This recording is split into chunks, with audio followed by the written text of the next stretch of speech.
El mejor regalo que puedes darme es que te vayas de mi vida para siempre.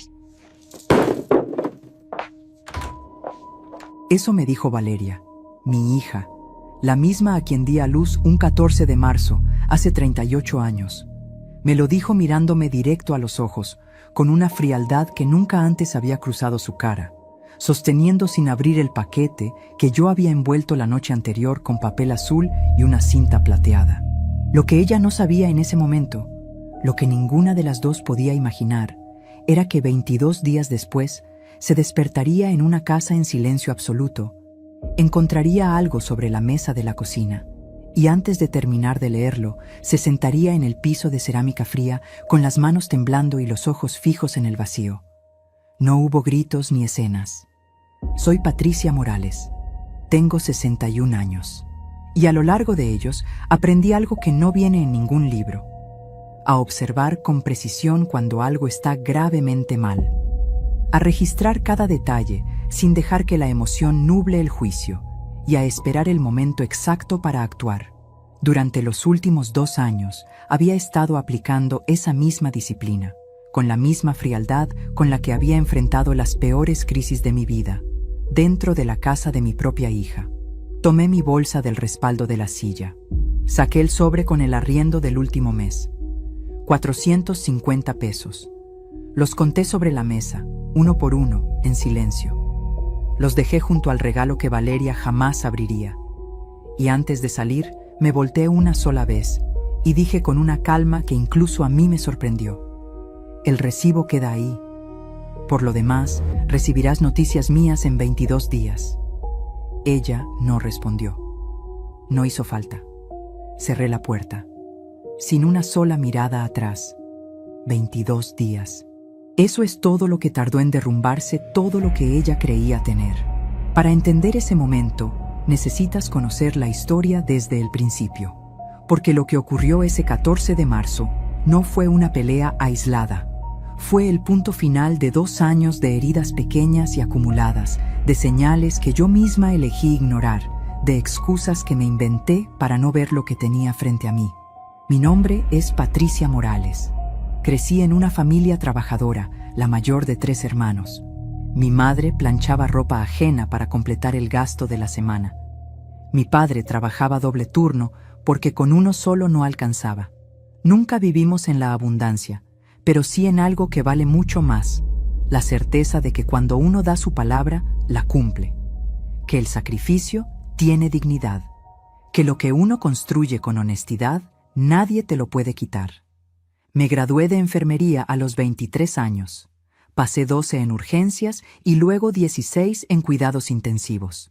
En ese tiempo, aprendí a reconocer cuando alguien está a punto de colapsar antes de que los monitores lo detecten. Aprendí a mantener la cabeza firme cuando el corazón quiere huir. Y aprendí, sobre todo, que hay heridas que no aparecen en ninguna radiografía. Me casé con Eduardo a los 27. Tuvimos a Valeria 2 años después.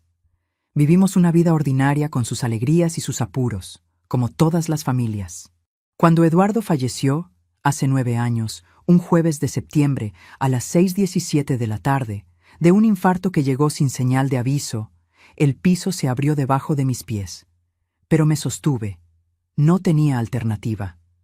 Fue entonces cuando conocí mejor a Rodrigo, el hombre que se convertiría en el esposo de Valeria. Al principio tenía ese encanto que te desarma sin pedir permiso. Siempre respetuoso, siempre con el comentario preciso, siempre con una sonrisa lista como si la hubiera practicado frente al espejo. Doña Patricia, qué alegría verla. Doña Patricia, usted siempre tan bien. Yo pensaba, qué buena persona le tocó a mi hija. Nadie me advirtió que hay personas que perfeccionan esa sonrisa precisamente porque saben lo que necesitas escuchar. Cuando me jubilé, a los 59, Valeria me propuso mudarme con ellos. Mamá, ¿para qué gastas en renta sola? Aquí tienes tu cuarto, tienes compañía y de paso nos ayudas con los gastos. Me pareció lógico, me pareció hermoso incluso. La imagen de la familia reunida bajo un mismo techo, como cuando yo era niña. Vendí los muebles que sobraban, empaqué lo que me cabía en 4 cajas y una maleta, y un lunes de febrero crucé esa puerta por primera vez no como visita, sino como residente. Así empecé a pagar el precio de haber confiado demasiado rápido. Los primeros días transcurrieron en calma. Pagué el arriendo sin que me lo pidieran. Compré los víveres de la semana. Limpié la casa de lunes a viernes. Preparé la comida desde el desayuno hasta la cena. Era, si lo piensas despacio, el trabajo de una empleada de tiempo completo. Solo que yo no recibía sueldo. Yo pagaba por hacer ese trabajo. 450 pesos al mes de arriendo, más los servicios, más el mercado semanal, más, sin saberlo todavía, algo que no tiene precio. Pero antes de seguir contándote todo esto, necesito pedirte algo. Si llevas unos minutos escuchando esta historia y algo de lo que te digo te está llegando, te pido que revises si ya estás suscrito al canal y que dejes tu like. Y dime en los comentarios desde qué parte del mundo me estás escuchando. ¿Estás en México? ¿En Colombia? ¿En Argentina? ¿En España? ¿Tal vez en los Estados Unidos? De verdad quiero saber hasta dónde está llegando mi historia, porque cuento todo esto por las personas que alguna vez dieron todo de sí mismas y no recibieron nada a cambio. Si eso te resulta familiar, este canal es para ti también. Volvamos a esa primera semana en la casa de Valeria. La cocina olía a frijoles que yo había puesto a cocer desde las 7 de la mañana. La luz de la tarde entraba oblicua por las ventanas del comedor. Esas ventanas que yo fregaba cada jueves con vinagre y papel periódico para que no quedaran manchas. Todo se veía en calma. Todo olía a normalidad. Pero mis manos, las mismas que 38 años de trabajo habían entrenado para mantenerse firmes, sosteniendo una vía intravenosa, sentían un hormigueo que no supe nombrar en ese momento. Fue un martes, 6 semanas después de haberme mudado, cuando escuché a Rodrigo hablar por teléfono en el pasillo con voz baja, aunque no suficientemente baja. No te preocupes, ella paga el arriendo y encima deja la casa en orden. ¿Por qué le iba a pedir que se fuera? Se reía. Dejé la cuchara sobre la estufa. No dije nada, pero tomé mi teléfono y escribí en las notas: 27 de marzo, 8:43 de la noche. Primera señal. No sabía todavía para qué lo guardaba. Solo sabía que una enfermera nunca descarta un síntoma. Y eso, aunque pequeño, era un síntoma. ¿Quieres saber qué fue lo que me hizo quedarme en esa casa durante 2 años completos, viendo lo que no debía ver, aguantando lo que no debía aguantar, pagando lo que no debía pagar? El amor. Simple y doloroso, como siempre lo es cuando no te lo devuelven igual. Pero la historia que voy a contarte no termina con ese amor. Termina con algo mucho más poderoso. Termina con la verdad. Guardé ese recuerdo como guardaba todo. En silencio, en el fondo de algo que todavía no tenía nombre. Como si hubiera aprendido, sin que nadie me lo enseñara, que ciertas cosas solo se sostienen cuando se guardan. Los meses que siguieron transcurrieron en una mezcla extraña de rutina y tensión. Rodrigo seguía siendo amable en la superficie. El tipo de amabilidad que se siente falsa, como cuando alguien abre la puerta no por cortesía, sino para que lo vean abrirla. Saludaba de beso cuando llegaba. Preguntaba cómo me había ido. Pero sus ojos, mientras yo hablaba, se iban siempre a otro lado, como si mis palabras fueran ruido de fondo en su propia casa. Como si yo fuera mueble y no persona. Valeria, en cambio, empezó a cambiar de una manera que yo no supe nombrar hasta mucho después. Era una transformación lenta, casi invisible, como cuando una planta va perdiendo color sin que te des cuenta, hasta que un día la ves y ya no queda nada verde. Yo la miraba y buscaba señales, como buscaba signos vitales en mis pacientes, con cuidado, con miedo, con la esperanza de equivocarme. Dejó de llamarme mamá con esa familiaridad de siempre. A veces me decía Patricia, con una distancia que dolía más que cualquier insulto. No era rabia, era peor, era indiferencia disfrazada de nombre. Y yo, que había pasado 38 años aprendiendo a leer los signos vitales de personas que no podían hablar, empecé a leer los suyos con el mismo cuidado, con la misma precisión, con el mismo peso en el pecho, Algo se estaba apagando en mi hija. ¿Quieres saber cuándo entendí el tamaño real de lo que estaba ocurriendo? No fue en una pelea. No fue en una crisis. Fue un domingo de agosto, cuando preparé el almuerzo que Valeria me había pedido el viernes anterior. Caldo de pollo con fideos, arroz con verduras y arroz con leche, el mismo postre que yo le preparaba desde que era niña y que ella decía que era lo mejor del mundo. Lo había dicho tan convencida, tantas veces, que yo lo había convertido en un ritual, en una forma de decirle que la quería sin usar palabras. Tardé 3 horas. Rodrigo llegó al mediodía, miró la mesa con un gesto que era apenas una arruga en la frente y dijo: «Ya comí». Salí a desayunar con unos clientes y se extendió. Se sirvió agua del garrafón, entró a la sala y encendió el televisor. No dijo gracias, no dijo nada más. Valeria me miró desde la puerta de la cocina y en lugar de decir algo, tomó un plato pequeño, se sirvió poco y lo llevó a la sala para comer junto a él. No me miró al pasar. O quizás sí me miró, y en ese instante fue peor. Me senté sola a la mesa que había preparado. El olor a caldo llenaba toda la cocina. El arroz con leche todavía estaba caliente.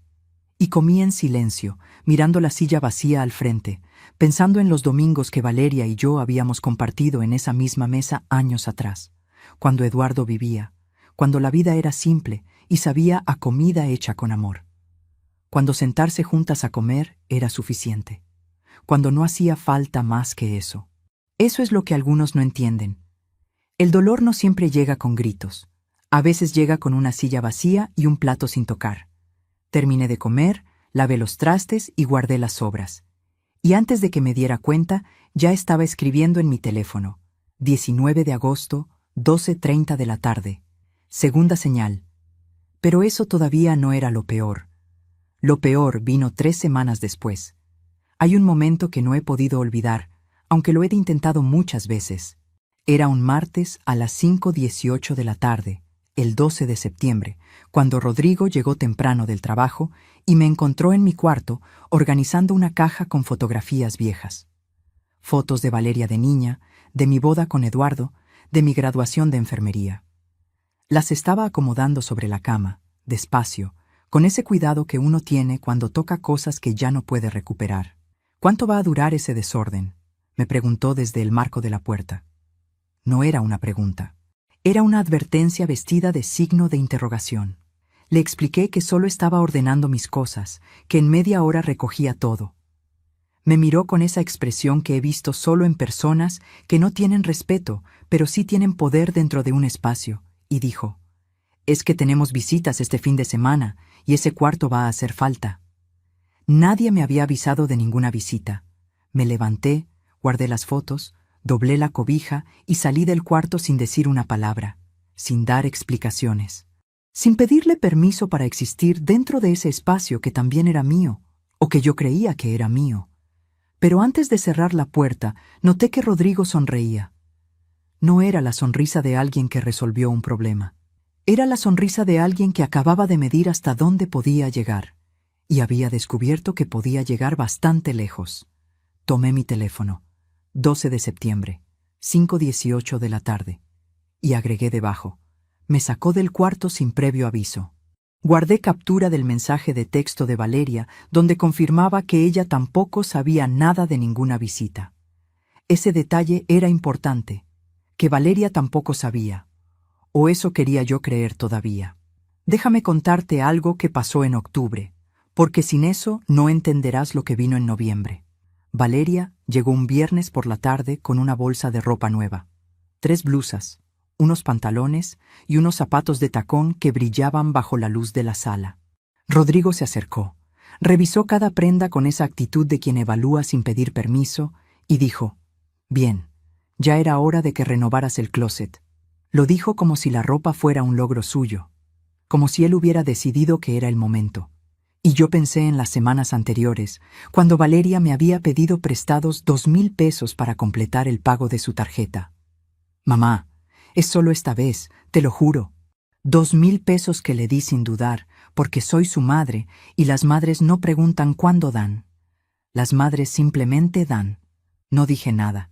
pero guardé el comprobante de la transferencia, con la fecha, el monto y el mensaje exacto que ella me envió pidiendo el dinero, igual que guardaba todo lo demás.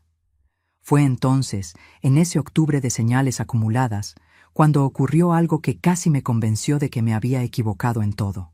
Rodrigo llegó un sábado por la tarde con una bolsa de pan dulce, el que a mí siempre me ha gustado, conchas y cuernitos recién horneados, y me dijo con una voz que no le había escuchado antes: «Doña Patricia, sé que a veces soy brusco. No es mi intención. Usted merece más respeto del que yo le he tenido. ¿Me perdona?». Lo miré a los ojos. Busqué en su cara algo que me dijera si era verdad o era teatro. Y yo, que había aprendido a desconfiar de las sonrisas que llegan preparadas, sentí algo que no debería haber sentido: esperanza. Esa esperanza pequeña y frágil que uno guarda en algún rincón que el cansancio no ha alcanzado todavía. Le dije que sí, que todo estaba bien, que lo entendía. Me avergüenza admitirlo, pero así fue. Las 2 semanas siguientes fueron distintas. Rodrigo saludaba al llegar. Preguntaba si necesitaba algo del mercado. Una tarde incluso llegó con una planta pequeña para el balcón y dijo: «Pensé que le gustaría». Y sí me gustó, más de lo que debería. Empecé a pensar que me había equivocado, que el cansancio me estaba haciendo ver sombras donde no las había, que Rodrigo era un hombre complicado, sí, pero no un mal hombre, que quizás yo también había fallado en algo, que quizás la convivencia es siempre difícil y yo lo había juzgado demasiado pronto. Guardé el teléfono, dejé de anotar. Y entonces llegó diciembre. Pasé las primeras 2 semanas preparando todo para la Navidad. Decoré la sala, compré el pavo, los ingredientes para el ponche, los romeritos y los buñuelos. Gasté 3,200 pesos de mis ahorros porque quería que esa Navidad fuera especial. Porque hacía 9 años que no teníamos una Navidad completa, desde antes de que Eduardo se fuera, y yo necesitaba recuperar eso. Necesitaba sentir, aunque fuera por una noche, que todavía éramos una familia. El 24 de diciembre, a las 11:14 de la mañana, Rodrigo entró a la cocina donde yo llevaba 5 horas cocinando, tomó su chamarra del gancho detrás de la puerta y dijo sin siquiera voltear a verme: «Nos vamos a casa de mis papás, van a haber más gente allá, los esperamos si quieren venir». Los esperamos. No me invitaba, me toleraba como opción, una opción que podía tomarse o dejarse sin que eso cambiara nada para nadie. Rodrigo cerró la puerta. Valeria no volteó a verme al salir. O si volteó, fue solo un instante. El tipo de mirada que no deja rastro. Me quedé sola en esa cocina que olía a ponche hirviendo y a pavo que todavía tardaba 2 horas en estar listo. Le di la Navidad. Le di los 3,200 pesos de mis ahorros. Le di las 5 horas de pie frente a la estufa. Le di el olor a buñuelos que ella me pedía cada diciembre desde niña. Le di la mesa puesta y las velas encendidas. Le di todo. Y ella se fue sin mirarme. Tomé el teléfono. 24 de diciembre, 11:14 de la mañana. Volví a anotar. Y ya no paré. Pero antes de contarte lo que pasó después de esa Navidad y lo que empecé a descubrir en enero, algo que lo cambiaría todo, necesito que entiendas algo. En ese momento yo todavía no sabía qué iba a hacer con todo lo que estaba guardando. Solo sabía que mis manos documentaban lo que mi corazón todavía no quería procesar, que escribir era la única manera que tenía de no perderme a mí misma en medio de todo eso. Lo que no sabía entonces era que esa Navidad solitaria no había sido casualidad, había sido un plan. Enero llegó con frío y con revelaciones, con esa mezcla extraña que tienen los comienzos de año, la ilusión de que algo puede cambiar y la certeza, en el fondo, de que todo sigue igual. El primer lunes del año, el 6 de enero, a las 9:22 de la mañana, encontré el teléfono de Valeria sobre la barra de la cocina mientras ella estaba en el baño. No lo tomé para espiar. Lo tomé porque vibró y creí que podía ser algo urgente. En la pantalla apareció un fragmento de una conversación antigua con Rodrigo. Era del 3 de diciembre, 3 semanas antes de Navidad. «Ya coordiné lo de Nochebuena. Si preguntan, decimos que fue decisión de último momento». Lo leí 2 veces. Las palabras no cambiaron. Puse el teléfono exactamente donde estaba. Me serví un vaso de agua.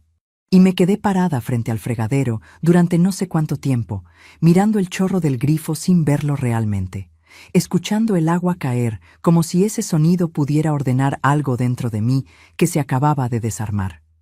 No había sido una decisión espontánea. Lo habían planeado semanas antes. Y Valeria lo sabía. Eso era lo peor. Que Valeria lo sabía. Que había estado sentada a mi lado esos días previos, me había pedido el caldo, me había visto decorar la sala y no había dicho nada. Que el silencio también puede ser una forma de traición. Tomé mi teléfono y escribí en mis notas. 6 de enero, 9:22 de la mañana. Y guardé una captura de lo que había alcanzado a leer. En ese momento, todavía faltaban más de 2 meses para ese 14 de marzo. Faltaban muchos días para que Valeria me mirara a los ojos y me dijera esas palabras. Pero el reloj ya había empezado a correr, aunque yo todavía no lo supiera. Las semanas que siguieron trajeron una versión nueva de Rodrigo. Una que yo no había visto antes. Había dejado de hacer el esfuerzo de parecer amable. Ya no saludaba al llegar. Ya no preguntaba cómo me había ido. Si nos cruzábamos en el pasillo, pasaba sin verme, como si yo fuera parte del mobiliario de la casa.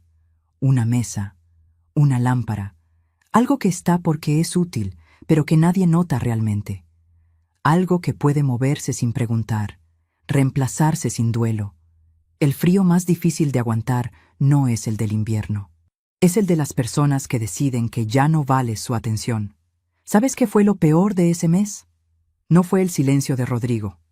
Fue el silencio de Valeria, que adoptaba ese mismo frío sin que nadie se lo pidiera, como si lo hubiera aprendido de tanto mirarlo a él, como si la indiferencia fuera un idioma que se aprende por convivencia sin darte cuenta, hasta que un día lo hablas con fluidez.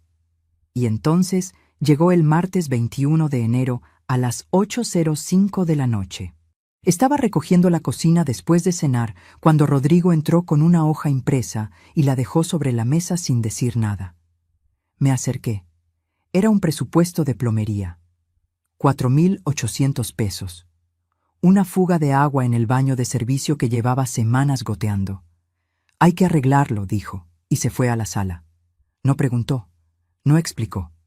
Simplemente dejó el papel ahí, como quien pone una cuenta frente a alguien que ya sabe que tiene que pagarla, sin cortesía, sin siquiera la pretensión de que era una conversación.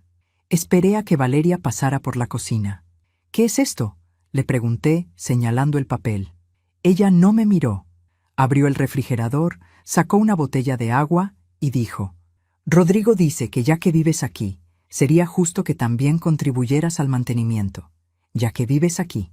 Como si llevar casi 2 años pagando arriendo, cubriendo los servicios, haciendo el mercado semanal y trabajando sin un peso de sueldo no fuera suficiente contribución. Como si mi presencia fuera un favor que ellos me hacían y no una parte viva de ese hogar que yo sostenía con mis manos todos los días. Me quedé en silencio. Valeria salió de la cocina sin esperar respuesta. No discutí.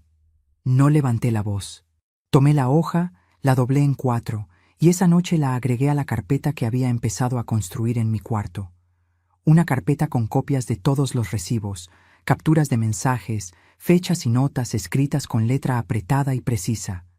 La carpeta ya tenía 29 páginas. 29 páginas de cosas que nadie debería tener que documentar dentro de su propia familia. Y en ese momento, yo todavía no sabía para qué me serviría exactamente. Solo sabía que seguiría llenándola. Pero antes de contarte lo que pasó en febrero y lo que descubrí, algo que cambiaría todo lo que yo creía entender, quiero preguntarte algo. Porque hay momentos en esta historia en que me pregunto si estoy sola. ¿Alguna vez confiaste completamente en alguien que amabas y descubriste que esa confianza estaba siendo usada en tu contra? ¿Alguien que debía estar de tu lado eligió deliberadamente no estarlo? Escríbelo en los comentarios. Porque hay algo que sana cuando sabes que no estás caminando sola por ciertos caminos.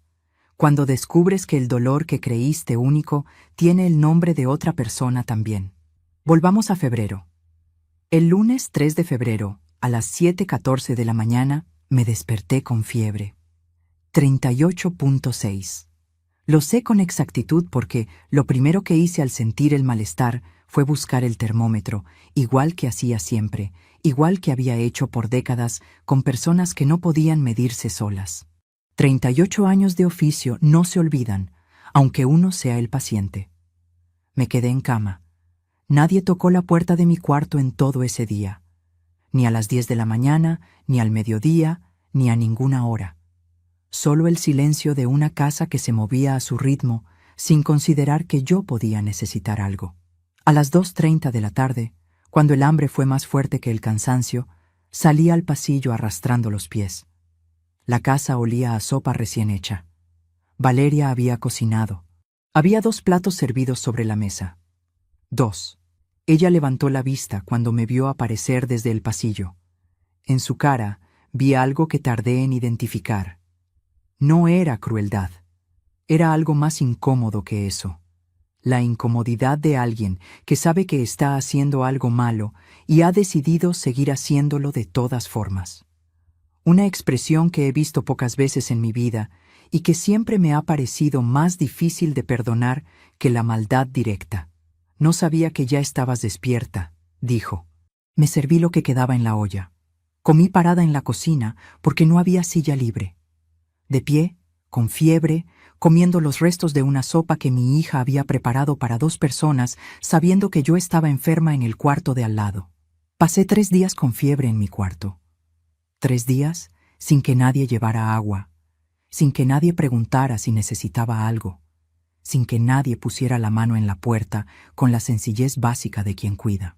Solo una vez, el miércoles 5 de febrero a las 9:00 de la noche, Rodrigo abrió la puerta unos centímetros y dijo: ¿Ya se te va a quitar lo de la tos?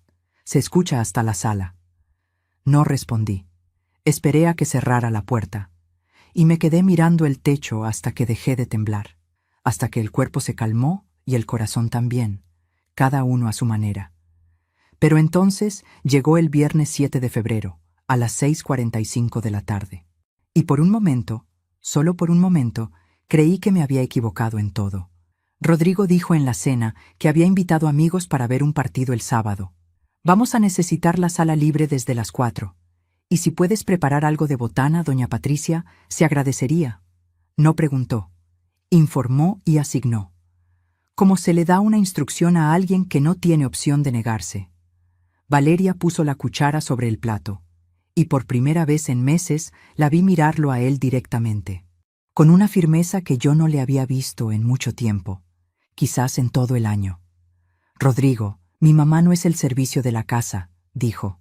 El silencio fue tan denso que podía saborearlo, metálico, como el aire antes de una tormenta, como el segundo exacto antes de que algo se rompa. Rodrigo la miró, una mirada larga, sin palabras, sin movimiento, una de esas miradas que no necesitan voz para decir todo lo que quieren decir. Y Valeria bajó los ojos. Bueno, no importa, yo compro algo en la tienda mañana, dijo ella, con la voz ya reducida a un hilo, tan delgada que casi no llegaba. En 3 segundos se había ido.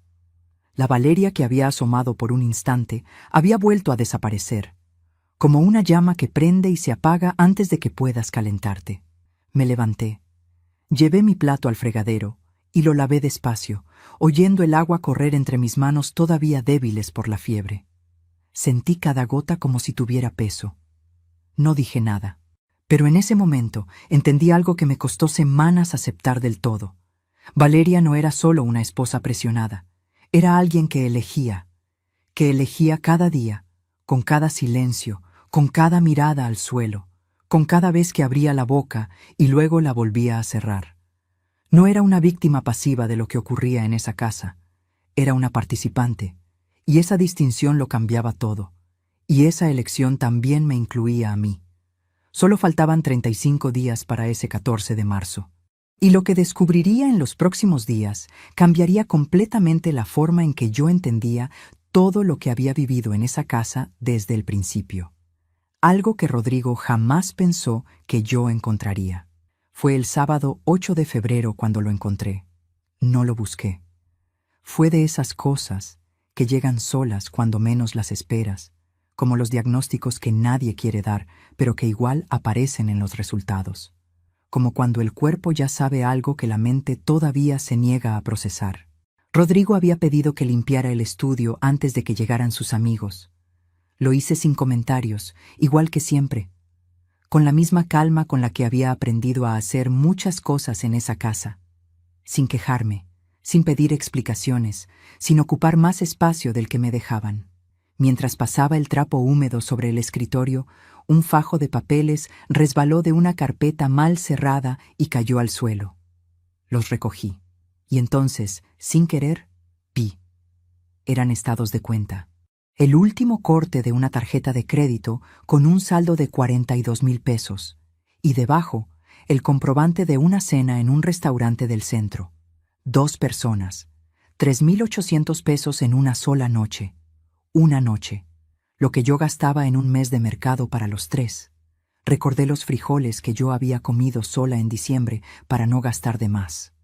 Ordené los papeles, los puse de vuelta en la carpeta y seguí limpiando. Pero antes de salir del estudio, saqué mi teléfono y guardé todo lo que había visto. Con fecha, con hora, con la calma fría de quien ya ha aprendido que la memoria engaña, pero las imágenes no. Había algo más en esa carpeta.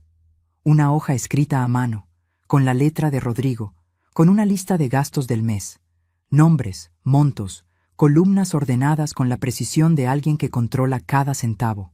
Al final, entre paréntesis y subrayada 2 veces, una línea que se me quedó grabada como con fuego. Arriendo Patricia, 450. Servicios, cubiertos, mercado, cubierto. Yo era una partida presupuestal, ni siquiera un nombre completo, solo Patricia y un número. Sin apellido, sin título, sin los 38 años de carrera, ni los 2 de trabajo silencioso dentro de esa casa. Un renglón entre los gastos fijos, justo debajo de la suscripción del cable. Guardé la imagen, salí del estudio y fui a la cocina a terminar de preparar los bocadillos que nadie me había pedido, pero que yo haría de todas formas. Porque así somos las madres. Seguimos dando, aunque ya sepamos la verdad. Aunque la verdad duela más que el silencio. Esa tarde llegaron los amigos de Rodrigo. 4 hombres y 2 mujeres, todos entre los 30 y los 40, con esa energía ruidosa de gente que no tiene preocupaciones visibles. Olía a colonia cara y a las cervezas que Rodrigo había comprado con el dinero que decía no tener. La sala que yo había limpiado esa mañana brillaba como si siempre hubiera sido así. Yo serví los bocadillos en la sala, recogí los vasos vacíos y me mantuve en la cocina, invisible como siempre. Moviéndome entre los cuartos con la discreción de alguien que ha aprendido que existir demasiado en ciertos espacios incomoda a ciertas personas. Fue entonces cuando escuché a Rodrigo decir, con la voz suelta y alta que da la confianza entre amigos, «Sí, vivimos muy bien, tenemos hasta señora de planta». Risas. Me quedé quieta junto al fregadero, la esponja en la mano, el agua corriendo. «¿Y cuánto le pagan?», preguntó alguien. «Al revés», dijo Rodrigo. «Ella nos paga a nosotros». Más risas, largas, cómodas, de gente que no sabe que del otro lado de esa pared hay una mujer escuchando cada palabra. No salí a la sala, no respondí. Me sequé las manos con el trapo de cocina, despacio, con una calma que incluso a mí me sorprendió. Y continué lavando los vasos como si no hubiera escuchado nada, como si esas palabras no hubieran pasado por la cocina. Como si no tuvieran peso, como si no llevaran dentro de sí todo el desprecio que un hombre puede tener por una persona y seguir sonriendo frente a ella al día siguiente. Hay un tipo de rabia que no grita ni tiembla, que se asienta en el fondo del estómago como algo frío y completamente quieto, y que simplemente espera su momento. No pide salida, no exige testigos, solo espera, con esa paciencia que tienen las cosas que saben que van a llegar. Esa fue la rabia que sentí ese sábado a las 9:17 de la noche, mientras las risas de personas que no sabían mi nombre rebotaban por la sala que yo había limpiado esa misma mañana. Esperé a que los invitados se fueran. Limpié la sala. Recogí las botellas. Lavé los platos. Acomodé los cojines. Dejé todo exactamente como lo había encontrado en la mañana, como si nada hubiera pasado, como si las palabras no hubieran existido. Y me fui a mi cuarto sin decir buenas noches. Solo cuando cerré la puerta, solo cuando la casa quedó en silencio, me senté en el borde de la cama con la carpeta sobre las rodillas. La abrí en la primera página. Volví a leer todo: los nombres, las fechas, las cantidades, los mensajes, cada uno en su lugar, como piezas de un rompecabezas que empieza a mostrar su figura completa. Y entonces sí lloré. No fue tristeza exactamente. Fue el llanto de alguien que deja de fingir que no ve lo que lleva meses viendo. El llanto de una madre que entiende que el problema no es solo el yerno, es que la hija lo permite, y que permitirlo también es una forma de elegir, y que esa elección tiene consecuencias que me alcanzan a mí. Me sequé los ojos con la manga del camisón. Me levanté. Fui al baño. Me lavé la cara con agua fría, y me miré en el espejo durante un momento largo. Vi a una mujer cansada. Vi a una mujer que había dado demasiado sin llevar la cuenta. Pero también vi a alguien que todavía estaba de pie. No volví a llorar esa noche. Agregué una nota. 8 de febrero, 9:17 de la noche. Me llamó señora de planta frente a sus amigos. Registré los nombres de las personas presentes. La carpeta ya tenía 34 páginas. La semana siguiente, Rodrigo no me hablaba. Yo tampoco le hablaba a él. Valeria flotaba entre los dos como alguien que finge no ver el incendio para no tener que apagarlo, moviéndose con esa ligereza forzada de quien ha decidido que no saber es más cómodo que saber. Y entonces llegó el miércoles 12 de febrero, a las 7:30 de la noche. Valeria entró a mi cuarto, cosa que no hacía desde hacía semanas. Se sentó en el borde de la cama, como cuando era niña, y venía a contarme algo que no podía guardar más, y me dijo con una voz que sonaba sincera: «Mamá, lo de la otra noche estuvo muy mal. Le hablé a Rodrigo, le dije que no podía tratarte así». La miré. Busqué en su cara alguna señal de lo que había detrás de esas palabras. Sentí algo que no debería haber sentido: esperanza. «¿Y qué dijo?», le pregunté. «Que va a ser más cuidadoso, que a veces no mide lo que dice, pero que te respeta». Quise creerlo. Con todo lo que me quedaba de fuerza, quise creerlo. Quise que esas palabras fueran suficientes para borrar las otras, las del sábado, las que todavía rebotaban dentro de mí como algo que no encuentra dónde posarse. Le tomé la mano. Ella me apretó los dedos, y por un momento volvimos a ser Patricia y Valeria, madre e hija, las dos solas contra el mundo, como habíamos sido tantas veces después de que Eduardo se fue. Como si los meses anteriores no hubieran ocurrido. Como si bastara con tocarse la mano para recuperar lo que se había ido perdiendo. «Gracias», le dije. Ella me abrazó antes de salir. Fuerte, como cuando era pequeña. Cerré los ojos y pensé: tal vez todavía hay algo que salvar aquí. Tal vez me equivoqué en algunas cosas. Tal vez el cansancio me hizo ver más oscuro de lo que era. Duró exactamente 9 días. El viernes 21 de febrero, Valeria llegó a casa con una chamarra de cuero color miel. La colgó sobre la silla de la cocina, mientras me contaba que la había encontrado en oferta, con esa ligereza de quien comparte una buena noticia sin sospechar que la otra persona está calculando en silencio. La etiqueta decía 4.500 pesos. La misma semana en que me había dicho que el dinero estaba muy ajustado para arreglar la gotera del techo de mi cuarto. La misma gotera que llevaba un mes cayendo dentro de un balde que yo vaciaba cada mañana. Un balde que había puesto en silencio, sin quejarme, porque había aprendido que quejarme costaba más que aguantar.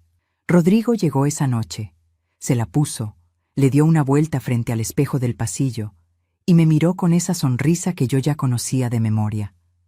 La sonrisa de quien sabe exactamente lo que está haciendo. ¿Verdad que quedó bien, doña Patricia? Me quedé parada frente a la estufa sin mover un músculo de la cara, sin parpadear más de lo necesario. Con 38 años de profesión que me habían enseñado a sostener la calma cuando por dentro todo grita. «Muy bien», dije. Y volví a lo que estaba haciendo. El lunes 24 de febrero, Rodrigo entró a la cocina con una bolsa pequeña y la puso sobre la mesa frente a mí. Vi que le gustaban y compré de más. Eran 6 naranjas de la tienda de la esquina. 6 naranjas, como si el gesto pudiera pesar lo mismo que todo lo demás. Me las ofreció con esa misma sonrisa de los primeros días. La de cuando yo todavía creía que era un buen hombre. La de cuando todavía me parecía posible equivocarme. Acepté las naranjas, le di las gracias. Y cuando salió de la cocina, las puse sobre la mesa y me quedé mirándolas sin tocarlas, durante un rato largo, como si tuvieran algo que decirme. Naranjas, después de meses de silencio, después de los comentarios delante de sus amigos, después de los 3 días de fiebre sola en mi cuarto, después de la gotera que seguía cayendo y de la chamarra de 4.500 pesos, después de ser una partida presupuestal con nombre entre paréntesis. Naranjas. A veces, el desprecio más profundo llega envuelto en gestos pequeños, como si quisieran decirte, para ti, con esto alcanza, como si creyeran que el daño puede borrarse con algo que cuesta menos de 20 pesos y una sonrisa bien ensayada. Tomé una. La pelé despacio, de pie frente a la ventana, mirando la calle sin ver nada en particular. El olor cítrico subió entre mis dedos y por un momento me recordó a mi madre, que siempre pelaba naranjas así en las mañanas, con paciencia, sin prisa, como si el tiempo fuera suyo, como si nadie pudiera quitárselo. Pensé en ella y pensé en mí, y en todo lo que ella me había enseñado sin decirlo con palabras. En ese momento tomé una decisión que no le conté a nadie. Una decisión que no nació del enojo ni de las lágrimas de la otra noche. Nació de algo más sereno y más firme. Nació de esa parte de mí que había pasado décadas cuidando a otros y que, por fin, decidía cuidarse a sí misma. Solo faltaban 18 días para ese 14 de marzo, y Rodrigo, sin saberlo, acababa de cometer el error que lo cambiaría todo. No fue un insulto, no fue un golpe, no fue ninguna de las cosas grandes que uno esperaría. Fue algo mucho más pequeño y mucho más revelador. Fue que me subestimó. La decisión que tomé esa tarde frente a la ventana con las naranjas fue simple y definitiva. Llamar a Marta, Marta Fuentes, mi amiga de 40 años, desde la secundaria. La única persona en el mundo a quien podía contarle la verdad sin calcular primero cómo iba a caer. La llamé esa misma noche, el lunes 24 de febrero, cuando ya eran las 10:35 y la casa estaba en silencio. Salí al pequeño balcón de mi cuarto, cerré la puerta detrás de mí y le conté todo. No el resumen, todo, desde el principio. Marta escuchó sin interrumpirme. Cuando terminé, hubo un silencio de varios segundos, y luego dijo, «Patricia, hace 6 meses te dije algo. ¿Lo recuerdas?» Sí lo recordaba. En agosto, Marta me había dicho que le preguntara a Valeria directamente cuánto tiempo pensaba que yo iba a vivir con ellos. Que las cosas que no se nombran se pudren. Que el silencio en estas situaciones nunca es neutral. Yo no le había preguntado nada. «Ahora escúchame bien», dijo. «Tengo algo que decirte. Siéntate primero». Me senté en la silla del balcón. Marta me contó que semanas antes se había encontrado por casualidad con la cuñada de Rodrigo, una mujer que no tenía ninguna razón para guardar los secretos de su hermano. En esa conversación, sin que nadie se lo pidiera, la cuñada había dicho algo que Marta había dudado en contarme, que Rodrigo llevaba más de 2 años con deudas serias, que antes de que yo me mudara, él y Valeria habían discutido fuertemente porque no podían pagar solos el arriendo del departamento, que fue entonces cuando surgió la idea, que fue Rodrigo quien la propuso. «¿Qué idea?», pregunté, aunque en el fondo ya lo sabía. «Invitar a tu mamá, que ella pague el arriendo y ayude con los gastos». El viento de la noche me rozó la cara. Entró el olor a tierra húmeda y a las flores del jardín del vecino, mezclado con un sabor metálico que se me instaló en la boca y no se fue en toda la noche. Me quedé muy quieta. «Patricia», dijo Marta en voz baja, «no fue idea de Valeria. Fue un plan de él, desde antes de que tú llegaras a esa casa. No lloré en ese balcón. No podía. La luz estaba encendida y cualquiera podía verme desde adentro. Solo dije, «Gracias, Marta. Voy a necesitar que me ayudes con algo». «Lo que sea. Necesito el número de tu sobrino, el abogado». Hubo un silencio. «¿Estás segura?», preguntó. «Completamente», dije, y corté la llamada. Esa noche no dormí. Me quedé con la carpeta abierta sobre la mesa, repasando cada página, cada fecha, cada monto, cada captura guardada. Y de pronto, con la luz de las 2:14 de la madrugada cayendo sobre el papel, todo cobró una forma que antes no había tenido. No era una acumulación de descuidos ni de malhumores. Era un diseño. Una arquitectura construida con paciencia, desde antes de que yo pusiera un pie en esa casa. Habían calculado cuánto valía yo, y habían decidido cobrarlo. A la mañana siguiente, el martes 25 de febrero a las 9:15, llamé al licenciado Héctor Paredes, el sobrino de Marta. Me atendió al segundo timbre. Le expliqué la situación con la misma calma con la que habría descrito los síntomas de un paciente. Sin dramatismo, con fechas, montos y hechos concretos. Me hizo 3 preguntas precisas. ¿Tenía documentos que acreditaran los pagos? Sí. Transferencias bancarias, recibos, comprobantes de casi 2 años. ¿Había testigos de algunas situaciones? Sí. Marta. Y 2 vecinas del edificio que me habían visto llegar con el mercado semana tras semana. ¿Estaba dispuesta a actuar de forma formal? Tardé un momento antes de responder. Sí, dije, pero necesito hacerlo bien, sin errores. Entonces veámonos esta semana, dijo. Colgué y me quedé sentada con las manos sobre las rodillas, sintiendo el peso exacto de lo que acababa de poner en movimiento. Esa noche Rodrigo llegó de buen humor, silbando incluso. Le dijo algo a Valeria en la sala que la hizo reír, y luego entró a la cocina donde yo terminaba de lavar los trastes. «Qué buenas noches, doña Patricia», dijo. «Buenas noches», respondí, sin levantar la vista del fregadero. Salió de la cocina. Y yo seguí lavando con las manos en el agua tibia, contando despacio hasta 10, sintiendo esa calma fría que ya era la única armadura que me quedaba. Porque hay cosas que te cambian por dentro sin que nadie lo note por fuera. Y ese era uno de esos momentos. Antes de contarte lo que preparé con el licenciado Paredes y lo que él me dijo que podía hacer con todo lo que había documentado, quiero pausar un instante. Porque mientras te cuento todo esto, me doy cuenta de que mi historia ha viajado lejos. Y me pregunto desde dónde me estás escuchando ahora mismo. Escribe el nombre de tu ciudad en los comentarios.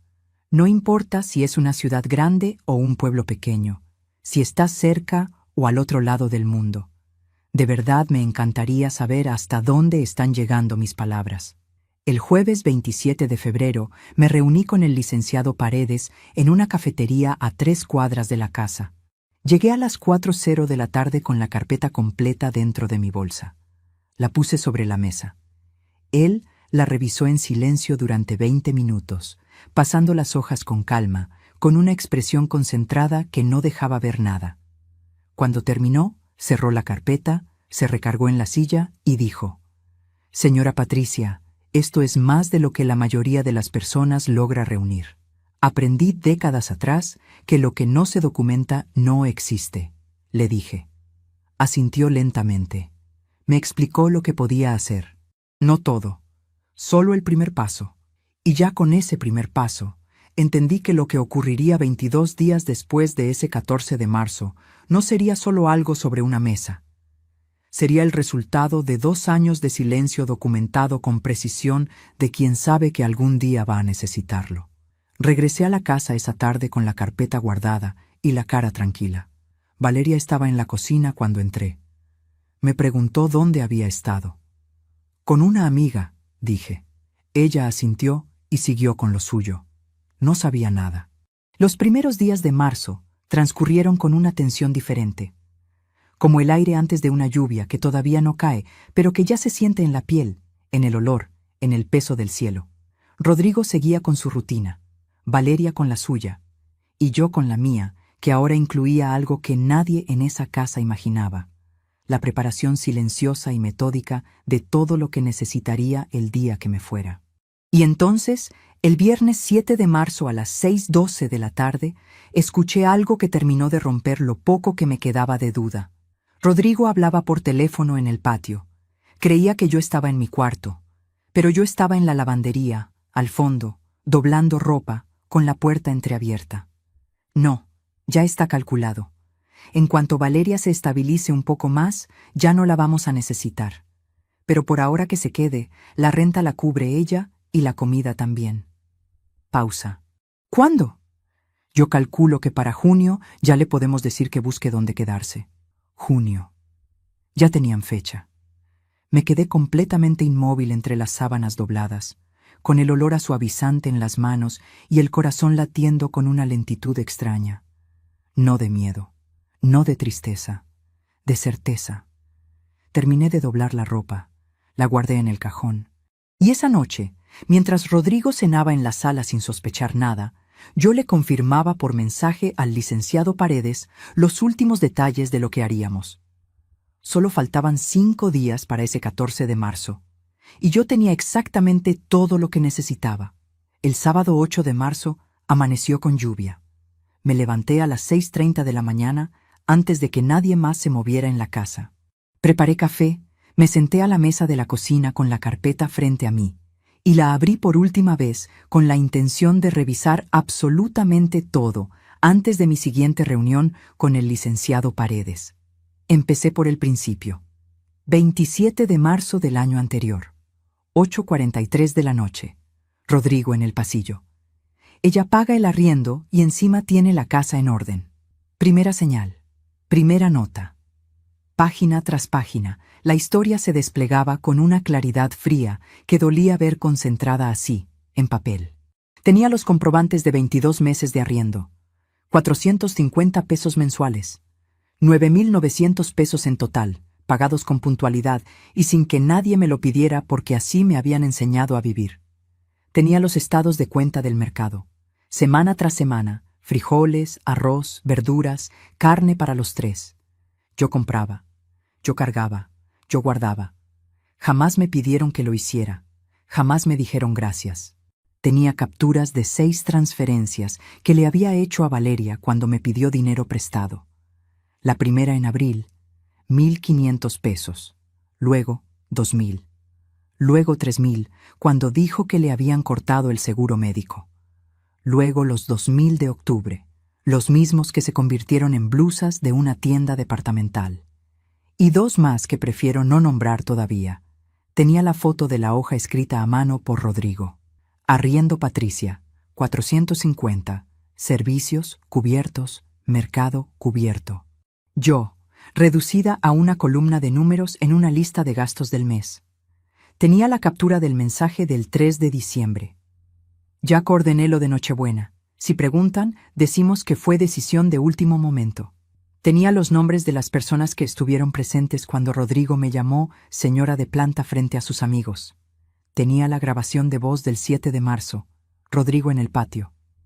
Para junio ya le podemos decir que busque dónde quedarse. 41 documentos. 41 páginas de lo que ellos creyeron que nadie estaba viendo. Cerré la carpeta, me serví la segunda taza de café y me quedé mirando la lluvia caer por el vidrio de la ventana mientras la casa seguía dormida y silenciosa. Le había dado todo lo que tenía. Le había dado cada mañana levantándome antes que nadie. Le había dado mis ahorros cuando me los pidió sin explicar para qué. Le había dado 2 años de mi jubilación, que se suponía era el tiempo para mí. Le había dado mi presencia cuando ella ya había decidido que sobraba.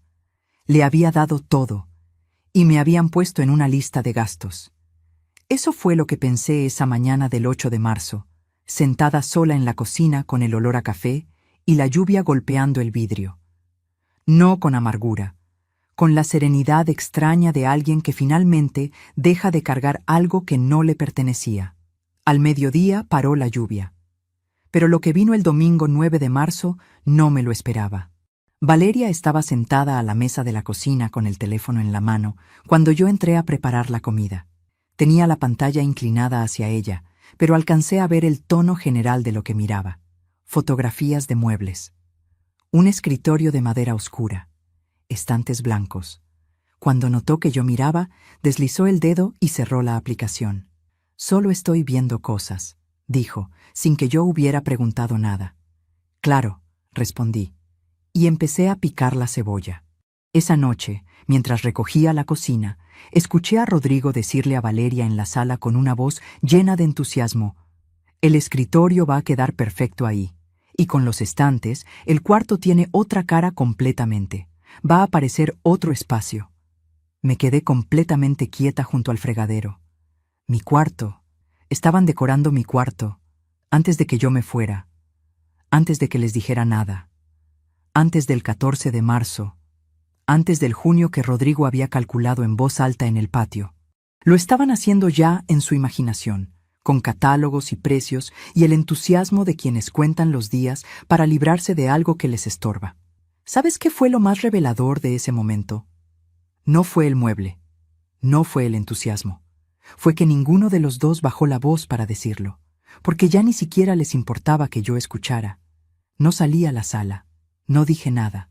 Terminé de secar los platos, los guardé uno por uno, apagué la luz de la cocina y me fui a mi cuarto. El cuarto que ya tenía reemplazo en su imaginación. Esa noche le escribí al licenciado Paredes: «Todo listo de mi parte. Confirmo para el martes. El martes 11 de marzo, a las 4:30 de la tarde, nos reunimos de nuevo en la misma cafetería de siempre». Le entregué la carpeta completa. Él revisó los documentos nuevos que yo había agregado, organizó los que necesitaban mi firma y me explicó paso a paso lo que ocurriría en los días siguientes. No voy a decirte exactamente qué preparó el licenciado. Todavía no, porque esa parte de la historia tiene su propio momento. Solo te digo lo que sentí cuando salí de esa cafetería a las 6:15 de la tarde, con la carpeta ahora en sus manos y no en las mías. Sentí que era yo otra vez. El miércoles 12 de marzo transcurrió en una calma que ya era casi extraña. Rodrigo llegó tarde. Valeria vio televisión. Yo preparé la cena y me fui a dormir temprano, sin cruzar palabra con ninguno de los dos. Como si los tres estuviéramos esperando algo que ninguno nombraba. Y entonces llegó el jueves 13 de marzo. Eran las 8:20 de la noche cuando Rodrigo entró a la casa con una bolsa grande de una tienda de ropa y 2 cajas que olían a comida de restaurante. Las puso sobre la mesa del comedor y llamó a Valeria con la voz animada de alguien que trae sorpresa. «Mañana es tu cumpleaños», dijo, «pero hoy te festejo yo». Valeria apareció desde el pasillo y sonrió al ver las cajas. Rodrigo sacó de la bolsa un vestido largo, rojo, con bordados en el cuello. Valeria lo sostuvo frente a ella y soltó un grito pequeño de alegría. Él abrió las cajas de comida: costillas en salsa oscura, arroz con azafrán, pan de ajo caliente. El olor llenó todo el departamento en segundos. Yo estaba en la cocina. Me serví un plato de lo que había preparado yo misma por la tarde y me senté en la silla del rincón. Comí en silencio, con el aroma de la cena de restaurante entrando desde el comedor, con el sonido del televisor que Rodrigo puso a todo volumen, con las risas de los dos llegando hasta donde yo estaba. Era la noche anterior al cumpleaños de mi hija. Y yo estaba sola en la cocina, comiendo sobras, escuchando cómo festejaban sin que mi existencia les cruzara por la mente.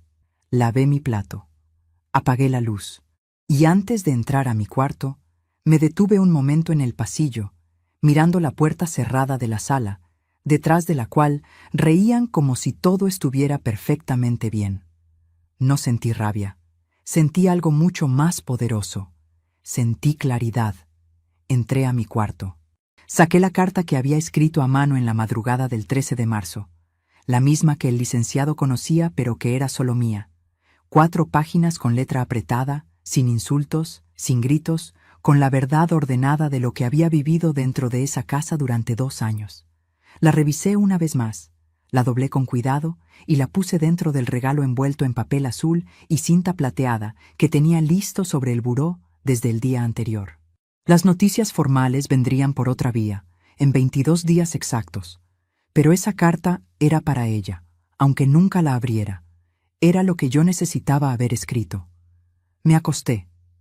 Y a las 11:47 de la noche del jueves 13 de marzo, con la casa en silencio y la ciudad quieta afuera, pensé en Eduardo. En lo que me habría dicho si me hubiera visto en ese momento, sentada en la orilla de la cama, en ese cuarto que mañana ya sería solo un escritorio de madera oscura en el catálogo de Rodrigo. Me lo imaginé diciéndome lo mismo de siempre, con esa voz tranquila que le conocí durante 29 años. Patricia, tú ya sabes lo que tienes que hacer. Y tenía razón. Cerré los ojos. Mañana era el día. El 14 de marzo amaneció con una luz distinta. No sé cómo explicarlo bien. Era la misma luz de siempre, la misma que entraba cada mañana por la ventana de mi cuarto, pero ese día tenía algo diferente, como si el sol también supiera que era un día que no iba a repetirse. Me levanté a las 6:00 de la mañana. Me duché con calma. Me puse la blusa de lino azul con botones blancos que Eduardo me había traído de un viaje hace muchos años y que yo guardaba para los días importantes. Me peiné frente al espejo, despacio, con la misma paciencia de siempre. Sobre el buró estaba el regalo. Papel azul, cinta plateada, la carta guardada cuidadosamente dentro. Lo tomé con las 2 manos. Fui a la cocina. El apartamento olía a la noche anterior, a las costillas del restaurante, a la colonia de Rodrigo, a una fiesta en la que yo no había existido. Preparé café. Abrí un poco la ventana. El olor de la ciudad de mañana entró despacio. Tierra húmeda, pan recién horneado de la panadería de la esquina, el ruido lejano del tráfico despertando.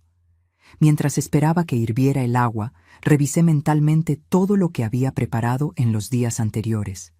La carpeta entregada, los documentos firmados, el acuerdo con el licenciado, la carta dentro del regalo. Todo en orden.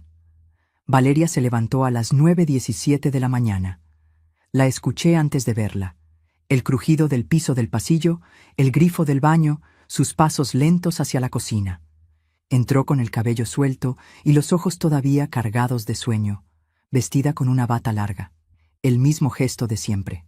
Los mismos pasos de siempre. Como si fuera un martes ordinario.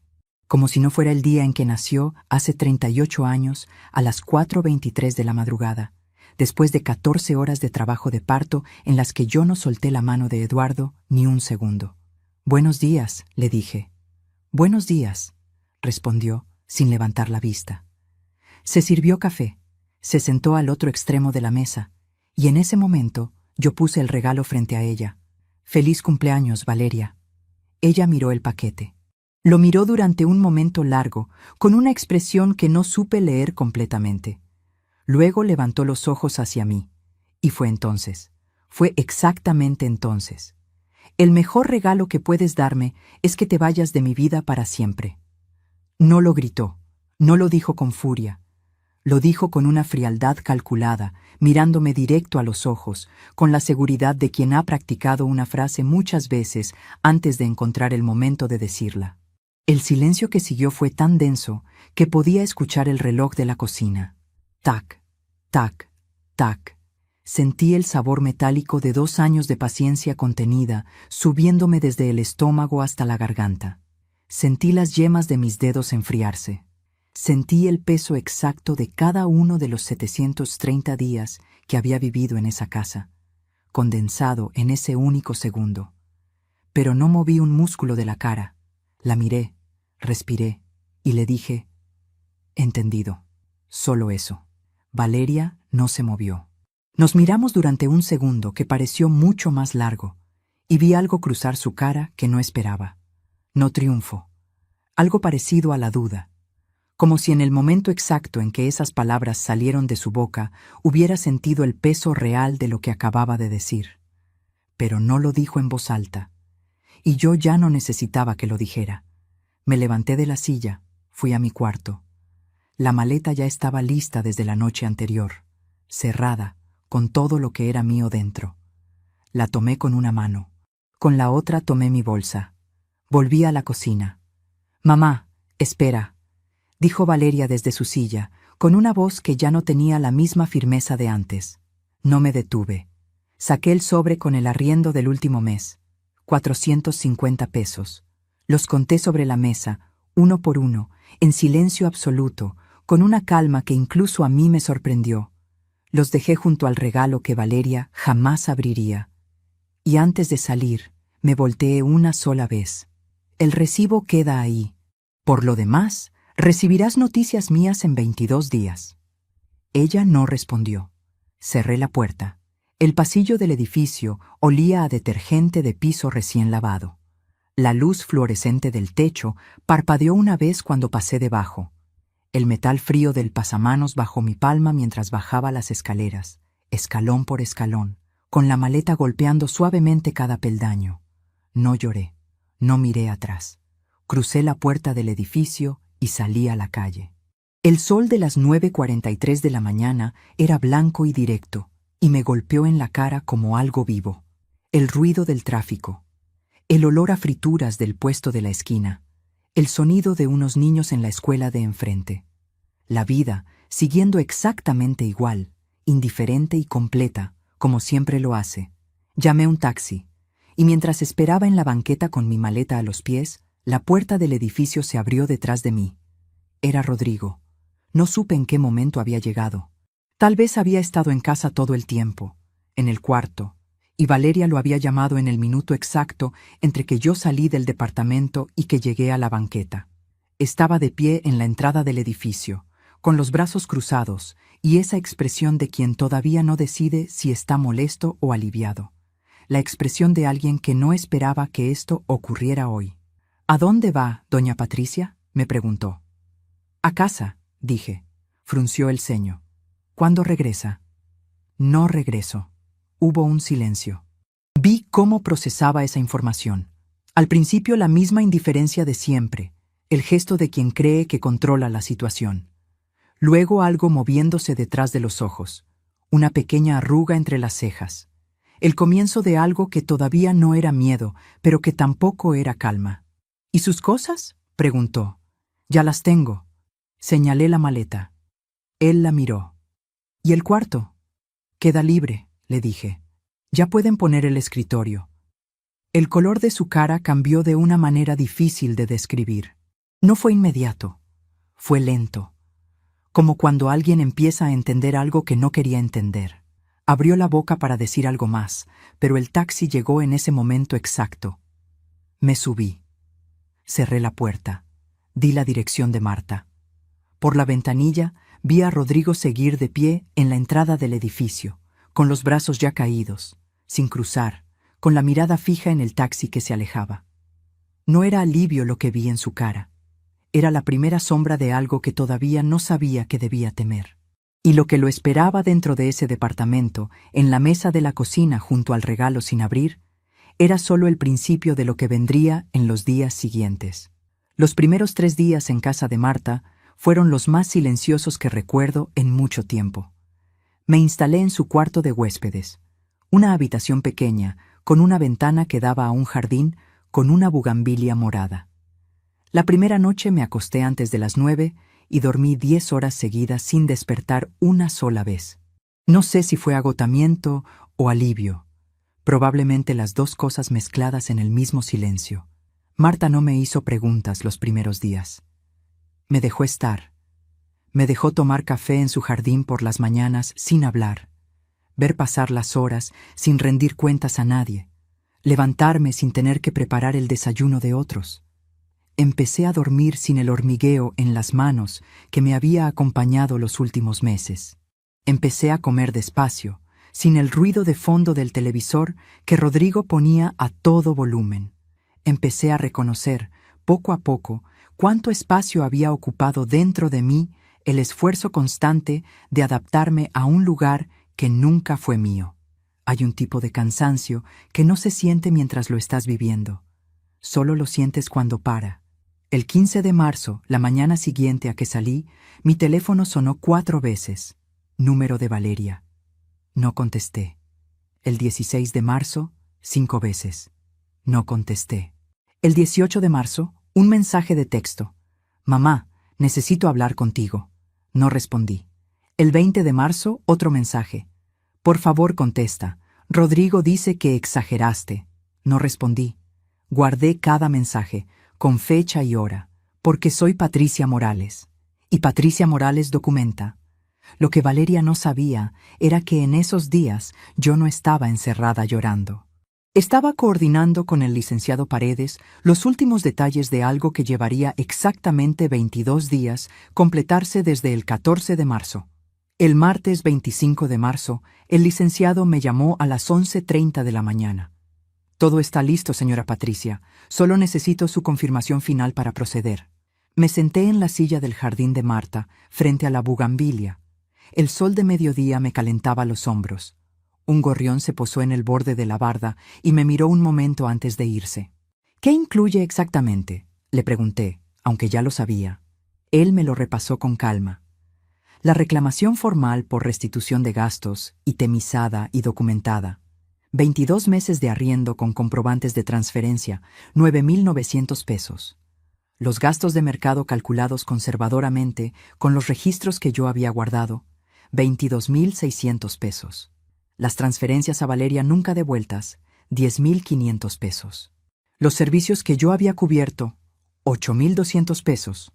Total documentado, 55,200 pesos. No era una suma pequeña. Era 2 años de vida contados en pesos y recibos. Era la diferencia entre lo que yo creía que estaba haciendo por amor y lo que ellos sabían que estaban haciendo por cálculo. Más la carta personal, las 4 páginas que yo misma había escrito, con mi letra, en la madrugada del 13 de marzo, antes de que llegara el cumpleaños de Valeria. «¿Quiere que la revise una vez más?», preguntó el licenciado. «No», dije. «Está bien así». Hubo una pausa. «¿Estás segura de querer proceder?». Esa pregunta me la había hecho a mí misma muchas veces en esos 11 días en casa de Marta. En las noches cuando el jardín quedaba oscuro y el silencio se volvía pesado. Me la había hecho con la foto de Valeria de niña en mi teléfono, la de los 6 años, con el vestido de flores amarillas y la sonrisa que perdía un diente. Me la sigo preguntando ahora, mientras te cuento todo esto. ¿Hice lo correcto? ¿Tenía derecho a actuar así con mi propia hija? ¿O debí llamarla, perdonarla, intentarlo una vez más, como había intentado tantas otras veces antes? Todavía no tengo una respuesta completamente limpia para eso. ¿Y tú, que me has acompañado hasta aquí, qué habrías hecho en mi lugar? De verdad quiero saberlo. Escríbelo en los comentarios. Porque a veces las respuestas de quienes escuchan desde afuera son más claras que las de quien lo vivió por dentro. Lo que sí sé es lo que respondí ese martes 25 de marzo, sentada en el jardín de Marta con el sol en los hombros y el gorrión ya ido.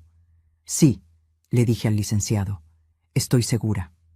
Los documentos se enviaron el jueves 3 de abril por mensajería certificada, con acuse de recibo obligatorio, y el sábado 5 de abril, a las 9:08 de la mañana, alguien firmó en esa dirección. Yo estaba en el mercado con Marta cuando llegó la notificación de entrega a mi teléfono. Me detuve frente a un puesto de flores, rosas amarillas, claveles rojos, margaritas blancas. El vendedor me preguntó si quería llevar algo. Le dije que sí. Compré una ramita de margaritas. No sé exactamente por qué. Solo sentí que ese día merecía flores. Lo que ocurrió dentro de ese departamento en las horas siguientes lo reconstruí después, poco a poco, a partir de lo que Valeria me contaría semanas más tarde con la voz rota. Rodrigo había recibido el sobre en la puerta a las 9:08 de la mañana. Valeria todavía dormía. Él firmó el acuse, llevó el sobre a la cocina, lo dejó sobre la mesa con la misma indiferencia con la que dejaba todo, y fue a ducharse.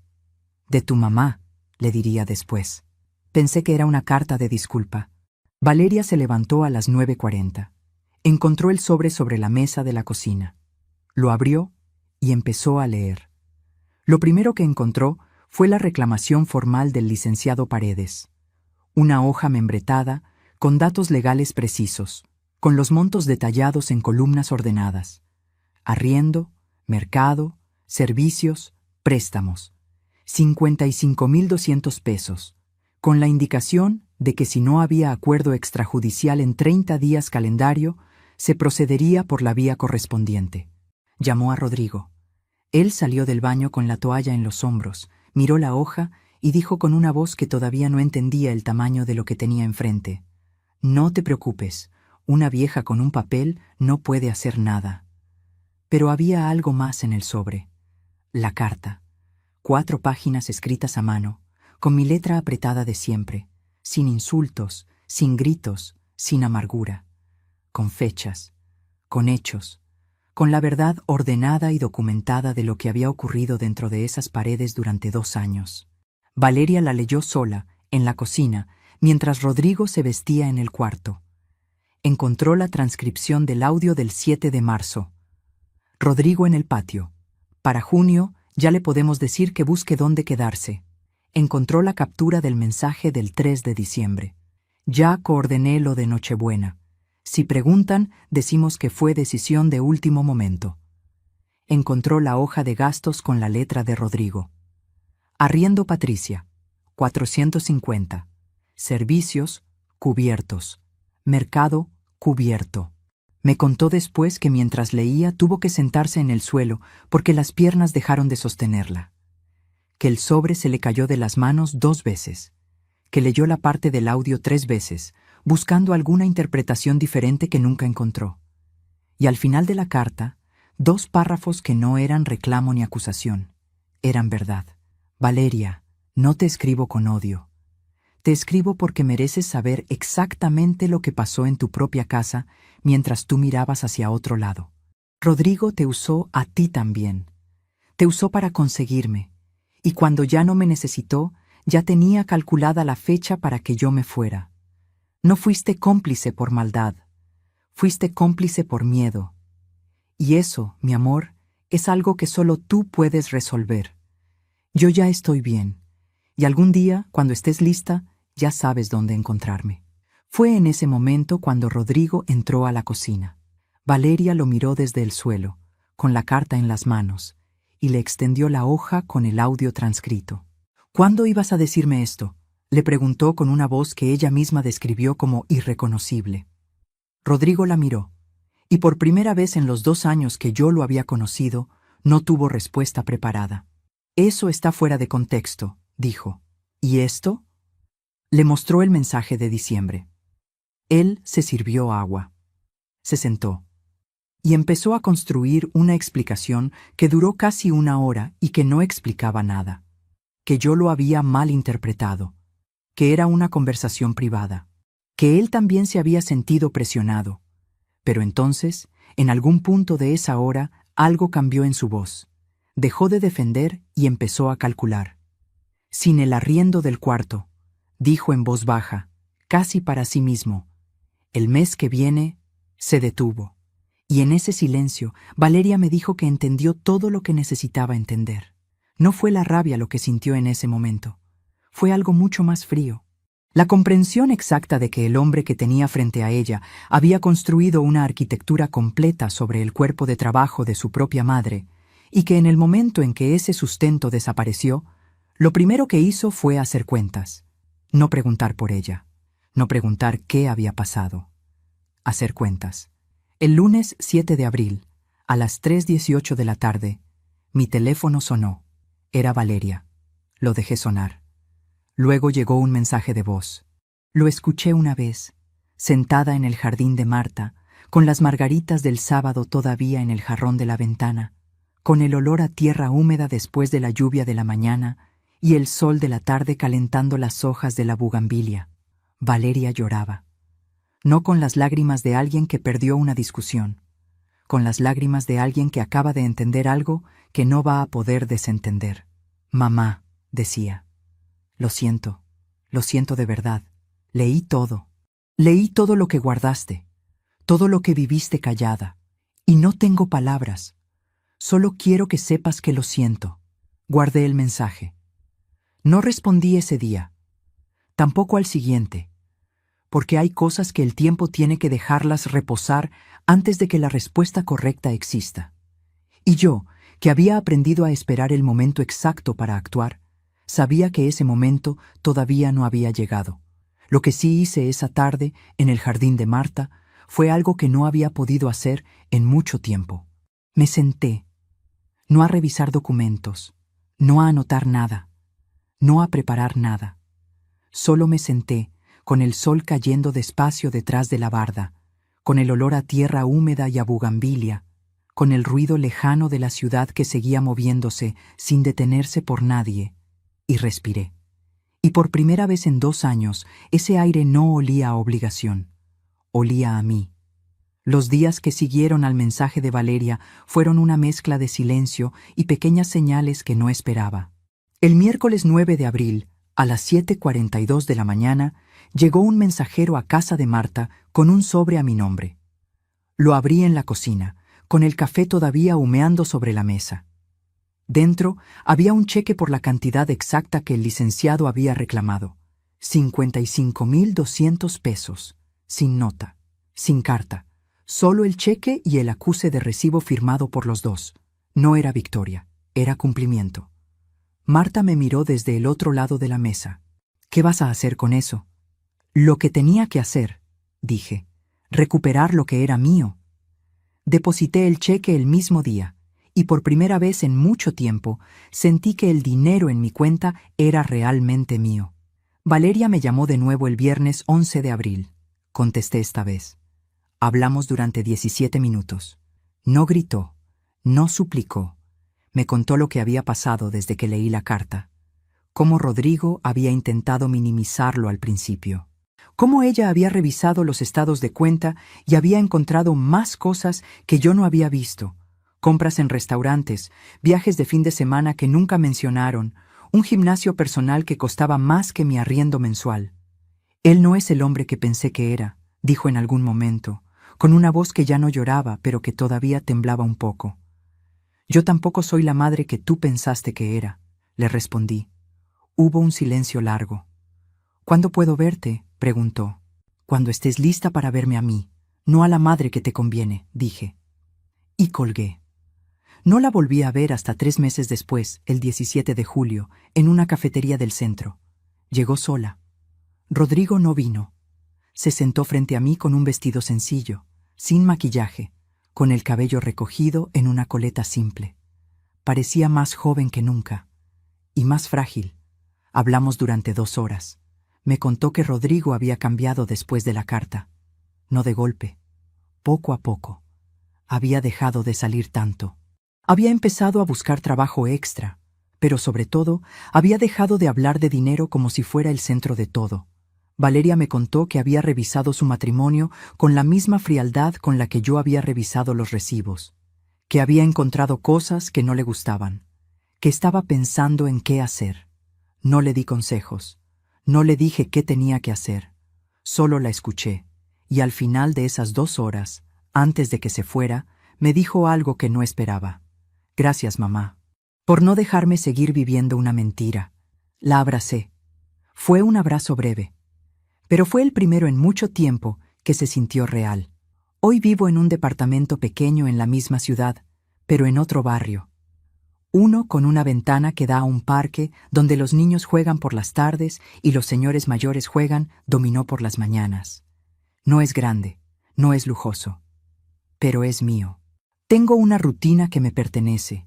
Café en el jardín por las mañanas, visitas a Marta 2 veces por semana, clases de tejido los jueves en la casa de la vecina y tiempo para leer los libros que dejé de lado durante años. Valeria viene a verme cada 15 días. A veces sola, a veces con Rodrigo. No han resuelto todo, todavía no. Pero vienen. Y cuando vienen, ya no hablan de dinero. Hablan de nosotros, de lo que pasó, de lo que no queremos que vuelva a pasar. Rodrigo todavía no me dice Doña Patricia. Me dice Patricia, y cuando lo hace me mira a los ojos. No sé si es respeto o precaución. Tal vez las 2 cosas mezcladas. No me importa. Lo que importa es que ya no soy una partida presupuestaria en su lista. Y Valeria ha cambiado. No de golpe. Poco a poco. Ha empezado a trabajar medio tiempo en una boutique del centro. Dice que necesita su propio dinero. Dice que necesita su propia dignidad. No sé qué pasará en el futuro. Si su matrimonio se salva o no. Si Rodrigo aprende de verdad o solo aprende a disimular mejor. Si Valeria y yo volvemos a ser lo que éramos o si somos algo nuevo. pero sí sé algo que no cambiará nunca. Sé que el respeto no se pide, se gana. Sé que el sacrificio tiene límites. Sé que la familia no es solo sangre.